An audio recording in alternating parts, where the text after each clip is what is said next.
Je saute sur la route, je dis stop, j'arrête tout le monde, je crie. J'étais avec ma maquilleuse à l'époque qui me dit mais quoi, qu'est-ce qui se passe?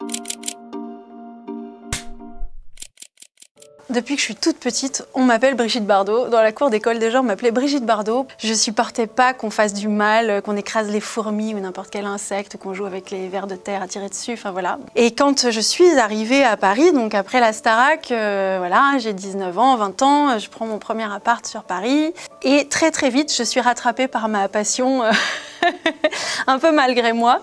Je vais commencer à trouver des animaux à Paris. La première expérience que j'ai eue, c'est avec une souris. J'étais à Pigalle. Je sortais d'un restaurant japonais et je vois un troupeau de souris qui traverse la route, qui s'engouffre dans une bouche d'égout, et il y a une voiture qui arrive à ce moment-là et il y a un bébé souris qui reste bloqué au milieu de la route, les yeux dans les phares de la bagnole.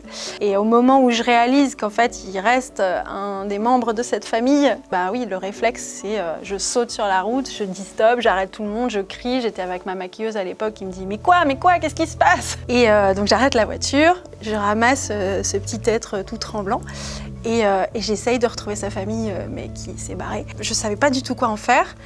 Et en fait, j'étais en face d'un sex shop. Le premier réflexe que je fais, c'est rentrer dans le sex shop avec ma souris dans les mains en leur disant « Excusez-moi, vous n'auriez pas une boîte pour que je puisse mettre cette souris que je viens de trouver ?» Donc là, évidemment, branle-bas de combat, tout le monde se marre, tout le monde se fout de ma gueule, etc. On vide une boîte de trombone, on me file une boîte de trombone.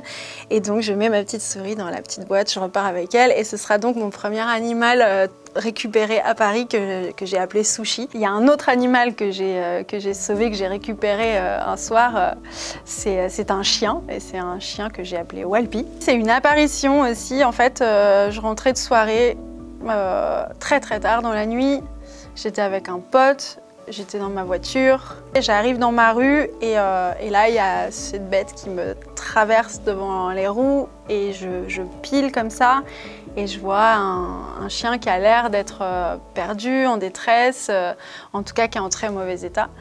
Et mon pote me dit bah, qu'est-ce que tu fais? Je dis bah tu vois bien, il a besoin d'aide. Je dis bah tu rigoles ou quoi, il est dégueulasse, tu vas pas le faire monter dans ta bagnole? J'ai dit bah évidemment que si, justement. Et donc voilà, j'ai ramené Walpi à la maison et je l'ai emmené chez le vétérinaire dès le lendemain et effectivement il était très déshydraté, il avait beaucoup de blessures aux pattes, aux coussinets, il avait les coussinets brûlés comme s'il avait été en fait traîné d'une voiture. C'est un réflexe en fait que moi on m'a transmis, que ma mère m'a transmis parce que encore une fois c'est quelque chose qu'elle faisait tout à fait naturellement déjà en tant que bénévole à la SPA mais aussi dans sa vie de tous les jours. Il lui arrivait tout le temps de tomber sur des animaux blessés, malades. Et je pense que quand en fait on a cette sensibilité, qu'on a ce regard-là, forcément on les attire.